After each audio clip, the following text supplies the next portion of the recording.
ঘুম ভাঙার পরে প্রথমেই যে জিনিসটা চোখে পড়ে সেটা হচ্ছে মোবাইল ফোনে কটা বাজে। দেখলাম আজকে সকাল সকাল একটু ভোরের দিকেই চোখটা খুলেছে। আর দেরি করিনি, কানে ভেসে আসছিল আমাদের ছোট্ট গ্যারেজ ঘরটার ওপরে পড়া জলের শব্দ। বৃষ্টি হচ্ছে নাকি? দৌড়ে ছাদে চলে গেলাম। গিয়েই দেখি ছাদের ওপরে একটা সুন্দর ঘুঘু পাখি বসে আছে আর এক মনে ডেকে চলেছে, কেষ্ট ঠাকুর ওঠো, কেষ্ট ঠাকুর ওঠো ওঠো ওঠো। এই পাখিটাকে আমাকে চিনিয়েছিল বাবু।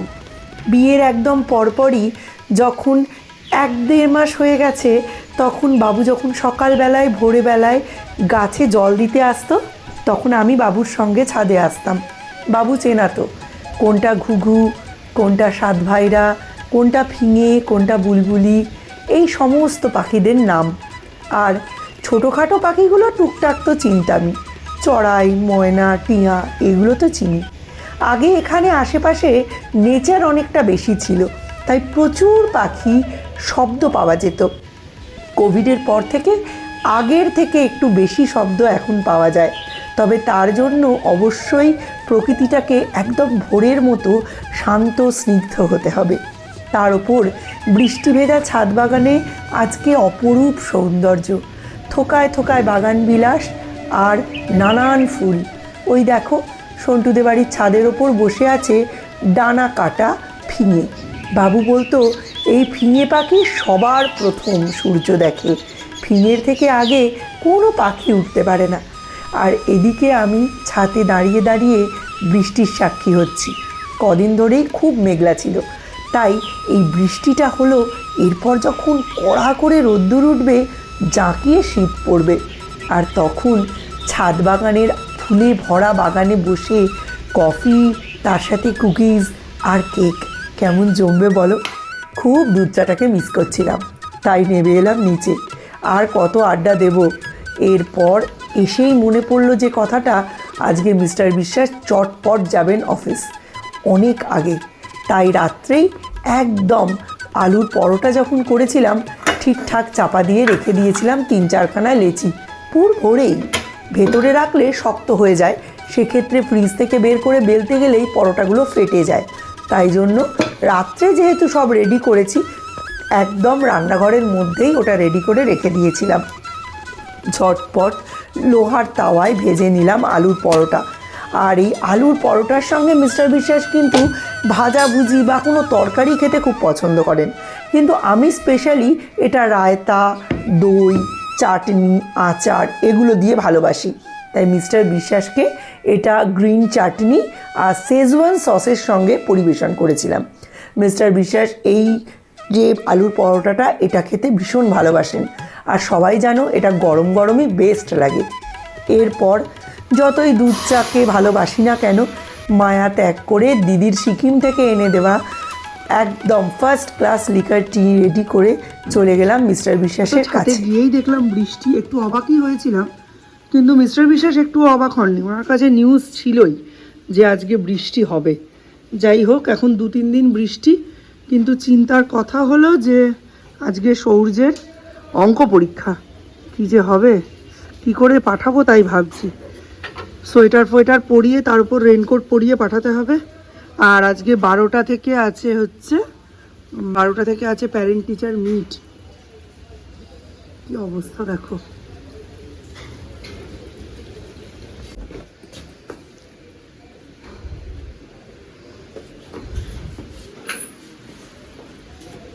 আমি দিয়ে দিচ্ছি দরজা।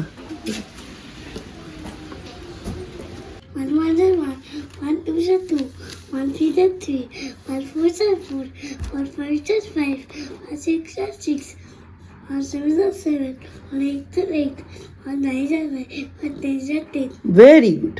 একদম ধোঁয়া ধোঁয়া বৃষ্টি। চলো, এর মধ্যেই আমরা যাচ্ছি স্কুলের উদ্দেশ্যে। আজকে অঙ্ক পরীক্ষা, সুতরাং বুঝতেই পারছো আজকে আর ড্রয়িং ক্লাস যাওয়া হলো। পড়ে যাবি তো, ব্যাগটা ঠিক কর, দৌড়াচ্ছিস কেন? যাও, টাটা। ভালো করে ভেবে ভেবে দেখে দেখে লিখবে। আজকে একেবারে পুরো প্রোগ্রামটাই একটু উল্টোপাল্টা হয়ে আছে। সকাল থেকেই যেহেতু বৃষ্টি, মিস্টার বিশ্বাস তো বৃষ্টির মধ্যেই অফিস গেছেন, কিন্তু সৌম্যর আজকে ক্লাসটা আমি অনলাইন করতে বলেছি, কারণ সৌম্যর 5th ডিসেম্বর থেকে হচ্ছে ইউনিট টেস্ট, হ্যাঁ ইউনিট টেস্ট সম্ভবত, কিংবা কোনো টেস্ট ফেস্ট আছেও স্কুলে। প্র্যাকটিক্যালি সিবিএসসির যে এক্সাম প্যাটার্ন সেটা নিয়ে তো আমি খুব একটা জানি না, তো আমি বলতে পারবো না, কিন্তু 5th ডিসেম্বর থেকে ওর এক্সাম আছে। তো এখন এই অকালের বৃষ্টির জলটা গায়ে না পড়াই ভালো, সেই কারণে সৌম্যকে আজকে আমি বলেছি আজ আর কাল অনলাইনে ক্লাস করে নিতে। আর আজকে 12টা থেকে মাদার্স ল্যাবে একটা অ্যানুয়াল একটা কনফারেন্স টাইপের আছে প্যারেন্ট এবং টিচারদের মধ্যে, প্যারেন্ট টিচার মিটই নয়, একটা কনফারেন্স টাইপের আছে। তো আমাকে আবার 12টার সময় আসতে হবে, কারণ সৌম্য বাড়িতে, সৌম্যকে টিফিন দিয়ে তারপরে আসবে। চারিদিক একেবারে ভিজে ভিজে ঘোলা ঘোলা, ওয়েদার খুব খারাপ। হ্যাঁ, তো আমি প্রথমে ভেবেছিলাম যে আমি এখানেই থেকে যাব, তারপর ভাবলাম ও যখন অনলাইন ক্লাস করছে তো ওকে টিফিনটা একটু কিনে দিয়ে দিই, দিয়ে আমার একটুখানি গোবিন্দভোগ কেনার আছে। আজকে যা ওয়েদার, গোবিন্দভোগের খিচুড়ি ইজ আ মাস্ট, তো গোবিন্দভোগ কিনবো, কিনে তারপর বাড়ি যাব। হ্যাঁ, রুটি তরকারি নিয়ে 5টা রুটি দিয়ে দাও আর তরকারি দিয়ে দাও। ঠিক আছে, দিয়ে দাও।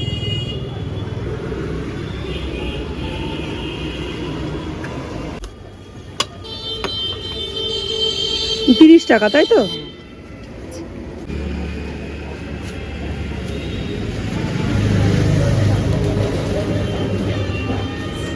এই রুটি যদি বেশিক্ষণ রেখে দিই এই রুটি চামড়া হয়ে যাবে, ওই জন্য এখানেই দিয়ে দিলাম, খেয়ে নে।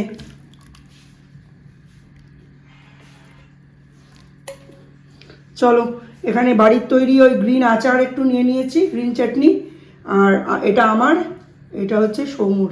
এই জীবনে প্রথম আমি কেনা রুটি খাচ্ছি, আমি জীবনে কোনোদিন কেনা রুটি খাইনি, তবে এইটা শুনেছি যে বেশিক্ষণ রেখে দিলে ঠান্ডা হলে এগুলো নাকি চামড়া হয়ে যায়, তাই দিয়ে দিলাম। আসল ব্যাপারটা হলো ম্যানেজমেন্ট, যে টাইম এবং কাজ কি করে ম্যানেজ করবে। আজকে ঘেটে যাওয়া টাইম আর ঘেটে যাওয়া কাজ। আজকে আমার আকাশও নেই, মানে আছে অনলাইনে। হ্যাঁ, আজকে আমি যাচ্ছি না। বাংলাদেশি প্রচুর বন্ধু আমার চ্যানেলে আছেন, তাদের প্রত্যেকের কাছে আমি ক্ষমা চেয়ে নিচ্ছি। আজকে এই মুহূর্তে নিজের দেশের পাশে, নিজের জাতীয় পতাকার পাশে না দাঁড়িয়ে সত্যিই পাচ্ছি না। আমি জানি সকল বাংলাদেশি একই নয়, কিন্তু বাংলাদেশের তরফ থেকে এবং ইউনূস সরকারের তরফ থেকে যে পদক্ষেপ নেওয়া হয়েছে সেটার দিকে আমরা তাকিয়ে আছি। এত বড় একটা কলেজ কি করে নিজেদের এন্ট্রান্সের একদম গেটের ওপরে নিচের দিকে মেঝেতে আমাদের ফ্ল্যাগ পাততে পারে, যাতে প্রত্যেকে পা দিয়ে তার ওপর দিয়ে যেতে পারে? ভারতের প্রতি কিসের এত উষ্মা, কিসের এত হিংসা, কিসের এত বিদ্বেষ? ভারত থেকেই তো দুটি দেশ আলাদা হয়েছে, পাকিস্তান এবং পূর্ব পাকিস্তান বা বাংলাদেশ। তাহলে নিজের মায়ের প্রতি কিসের এত হিংসা, যেখানে প্রতি মুহূর্তে শুধুমাত্র ব্যবসা বাণিজ্য করে নিজেদের দেশে জিনিস আমদানি রপ্তানির ক্ষেত্রে নয়, চিকিৎসার ক্ষেত্রেও প্রত্যেকটা ধাপে ধাপে বাংলাদেশকে মাথা নিচু করে আমাদের কাছে আসতে হয়। আমাদের হেল্প ছাড়া বাংলাদেশ একটা পাও এগোতে পারে না। সেখানে আমরা আশা তো করতেই পারি যে এইটুকু কৃতজ্ঞতাবোধ থাকবে তাদের কাছে। তাদের জাতীয় পতাকা যতটা গর্বের, যতটা ভালোবাসার, যতটা আবেগের, আমাদের কাছেও আমাদের জাতীয় পতাকার মূল্য ঠিক ততটাই।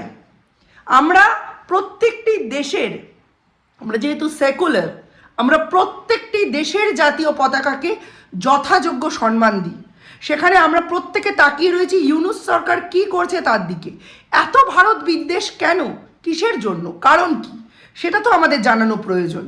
ভারত যদি চেষ্টা করে এক মুহূর্তে বাংলাদেশকে ম্যাপ থেকে একদম শেষ করে দিতে পারে, এটা অন্য দেশের ক্ষেত্রেও প্রযোজ্য, কিন্তু ভারত সেটা কোনোদিন করেনি, করবে না। ভারত এই ধরনের রাজনৈতিক ক্ষেত্রগুলোতে যথেষ্ট ভেবে চিনতে নিজেদের সিদ্ধান্ত নেয়।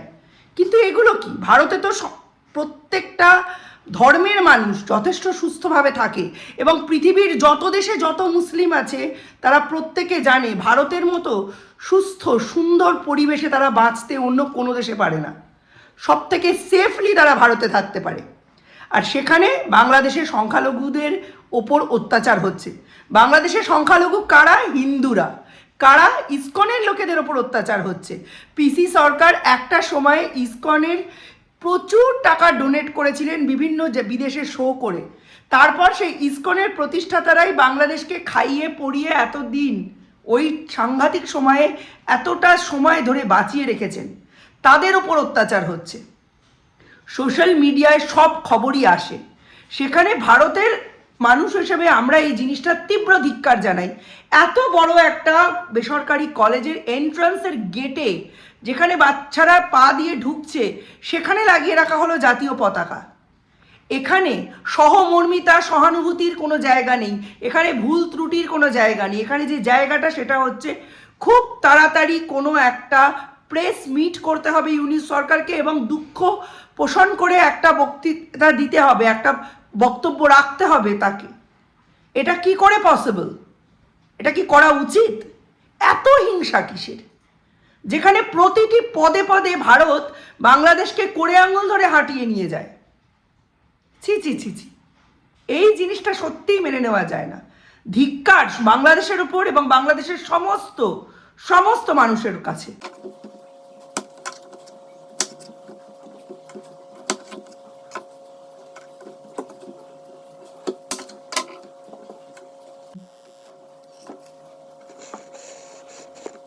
এই চাদরটা আমার জন্য সিকিম থেকে এনে দিয়েছে, আজকে এটা বউনি করলাম। এই যে দারুণ সুন্দর দেখতে আর খুব গরম হয়। তো আজকে যেহেতু একদম মানে ভিজে ভিজে ওয়েদার, প্রচণ্ড ঠান্ডা বাইরে, তো এখন এটাই পরছি। ভাল লাগছে, বেশ বেশ ওম হচ্ছে একটা শরীরে, ভালো সুন্দর দেখতে আর প্রচণ্ড সুন্দর কাজ, আর গরমটা খুব ভালো হয়। 12টা বাজছে বলেই সবাই এসে দাঁড়াচ্ছে।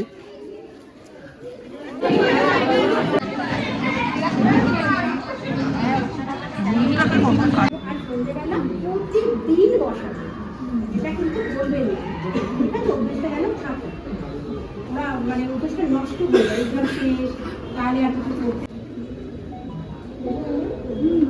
আমরা দেবো। কাছাকাছি নার্সারিটা পড়বে, একটু তৈরি হবে, তারপরে আমি এমন একটা স্কুলে দেবো যেখানে পর্যন্ত পড়বে। আমাদের অনেকে চিন্তাভাবনায় কাজ গেছে, কেবিতে ভর্তি করেছে, কেবির মতো স্কুল লোকে পায় না, সেখানে উনি পেয়েছেন, উনি পারেন না, উনি পড়িয়েছেন। এই জন্য এসছে আমার কাছে, উনি এসে যে কথাটা বললেন আমার ভূমিকা তাই সেম সব কাজ করা এই জন্য হার্ড ইমিউনিটিটা তৈরি করতে গেছে। বোঝা গেল মোবাইল আমরা একদম দেবো না।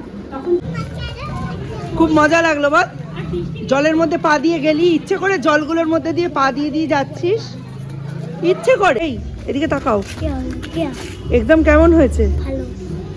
1 এর টেবিল জিজ্ঞাসা করেছে? বলতে পেরেছো? হ্যাঁ। আর লিখতে পেরেছো? 4 1 3 2 6 4 লিখতে পেরেছি। ও বাবা, দিদিরা এসেছিল বড় মার দর্শনের জন্য, কিন্তু 3 মাইল লাইন, ওরা দর্শন করতে পারলো না, ওরা চলে গেল। চুচুড়োয় ওদের কোন রিলেটিভ আছে, তার সাথে দেখা করতে। আমার খুব খারাপ লাগছিল যে নৈহাটিতে এলো অথচ খাওয়া দাওয়া করতে হচ্ছে, ওই আবার আসিব ফিরেতে, এখানে আসার সুযোগ পেল না। যাই হোক, এখন আমি যাচ্ছি গোবিন্দভোগ আনতে, একটু খিচুড়ি হবে আর হবে বেগুন ভাজা আর ডিমের অমলেট। তো আজকে ছিল একটা অ্যানুয়াল সেমিনার, তাতে একটা ড্রয়িং কম্পিটিশনের কথা বলা হলো, একটা এক্সকারশন হবে 1 to 4 এর বাচ্চাদের জন্য, ড্রয়িং কম্পিটিশনটা নার্সারির জন্য হবে, তারপর পিকনিক আছে আমাদের, আর এর সাথে রয়েছে একটা এক্সকারশন, ড্রয়িং কম্পিটিশন, পিকনিক ও আর একটা ম্যাজিক শো। সব কটাতেই সৌর্য পার্টিসিপেট করবে। মতো ওয়েদার তৈরি হয়েছে।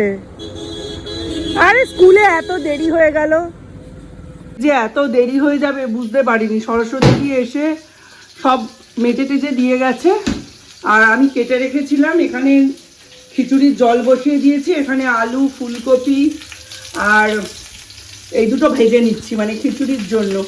আর এখন তো গিয়ে দেখলেই গোবিন্দভোগ নিয়ে আসলাম। স্টেপ বাই স্টেপ এখন আর দেখাবো না, মানে 2:30-এর মধ্যে আমায় খেতে দিতে হবে। খিচুড়ি, বেগুন ভাজা, ডিমের অমলেট।